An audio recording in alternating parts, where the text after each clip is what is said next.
Internet ya ku dziko la Tanzania ayitseka kaye kuti anthu asamatumizirane zimene zikuchitika. Komanso wapolisi wamkulu wa polisi wachenjeza anthu mdziko la Tanzania kuti kungotumiza zimene zikuchitika around ndekuti imeneyonso ndi mlandu, it's a crime, moti mukagwidwa zimene zozo ndithu mumangidwa ndithu munjatidwa munyapidwa. Ndi zimenezi zikuchitika ku dziko la Tanzania pamene ndithu ali mkatikati mupanga muvota mkatikati muvota kudikira 3 days kuti iwo ndithu auluse zisankho. Takulandani pa Malawi Camera YouTube channel pamene ndithu timakambirana nkhani zosiyanasiyana za maiko ena komanso dziko lathu la Malawi. Choncho tiyang'ane ku Tanzania kumene ndithu kumene kuku candidate pa presidential candidate ndithu ndi mmodzi.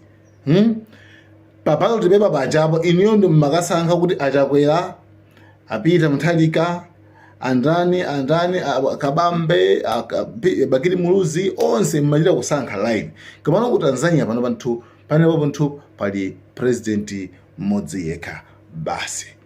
Pamene kumati kuti zinthu zimene zikhale zotani.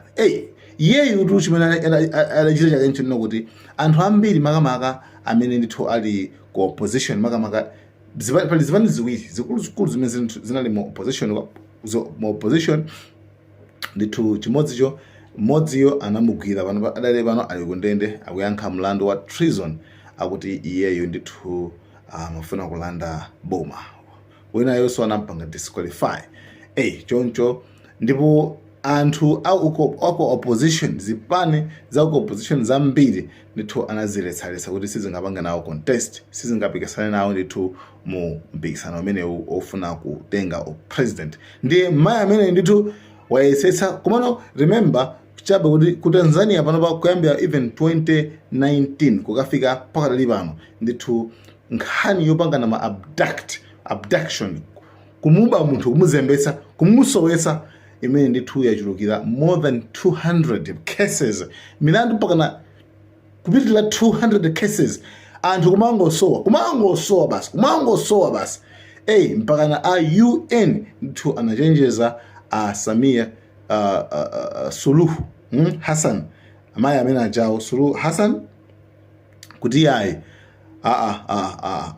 zomasowetsa anthu zisiyike.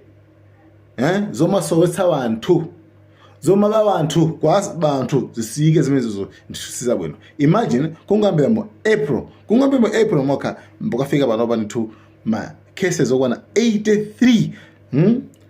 Mu few weeks ma cases okwana 20. Basi munthu kungosowa basi kumuba khaidwa ntndo wanje limeneli. Amayi amene wanithu anthu ndithu afika pano kuti izizi sizabwino yayi. Okay, by the way, panali spokesperson in this month, spokesperson wa chipani chawo CCM. Iyeyu anasiya kuti ndapanga resign, zinake ndi iyeyo Humphrey Polepole amene anangoti ine ndasiya spokesperson wanu kena kwadayamba kupanga criticize kudzudzula Hassan kuti amayi Samia Hassan Suluhu Hassan kuti akulu ine pena pakasi mupanga zabwino. Iyeyo zinapeza kuti pakadali pano wasowa koma nyumba mwake munangopezeka magazi. Nkhani yavuta ku Tanzania ndi imene. Komano funso ndilo zitheka bwanji kuti ku Tanzania ndithu anthu azimatcha pakati pa anthu akumatcha kwambiri ku Tanzania. Zitheka bwanji anthu akumatcha pamene iwo economy yawo ndithu ili bwino, GDP ndithu 5.4. Ndithu izikuyenda bwino, economy yawo ndithu is growing, ikupita patsogolo ndithu. Komano anthu akulira why, akudandaula why. Izizi ndi nkhaza chabe zocheka ndithu kuboma. Sikuti anthu adandaula nkhani ya economy kuti sizikuyenda zatere. Ayi nkhani simeneyo. Nkhani imene yakula ku Tanzania ndi nkhani yokhudzana ndi nkhanza zolimbana ndi anthu a opposition.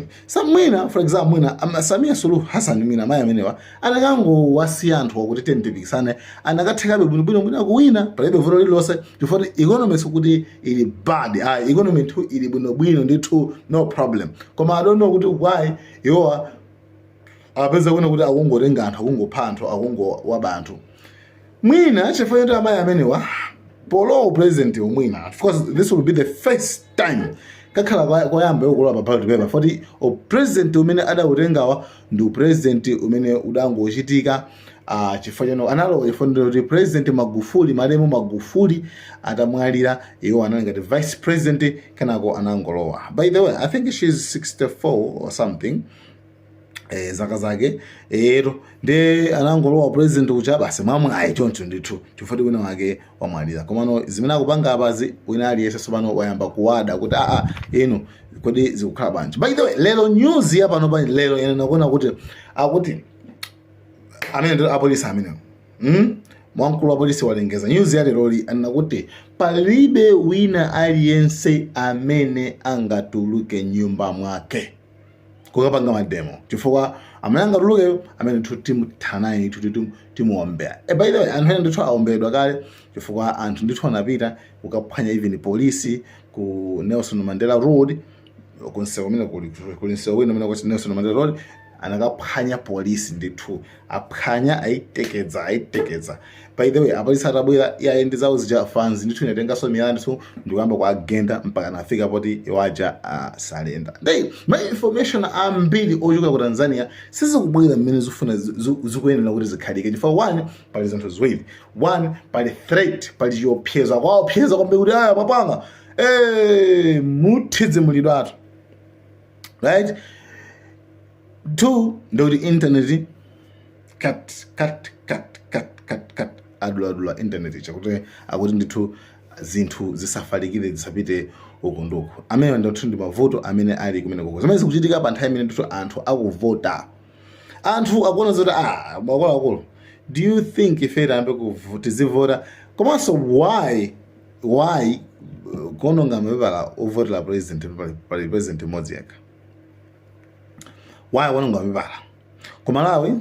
Ma MP ena remember ma MP ena amana kuti kwakulowa kuti MP foti kulibe upikisana naye nde is declared a winner basi kungopanga declare kuti basi wawina chifukwa ngasipa abebe amene upikisana naye komano ukuku sopano a president alibe upikisana nawo. Why kumapanga zisankho mukhala kuti musankhanane mnabo pa president I think pena ma MP koma pa president I think ungopasiyapo nangasi muthu akaende mmodzi for ulibe choice.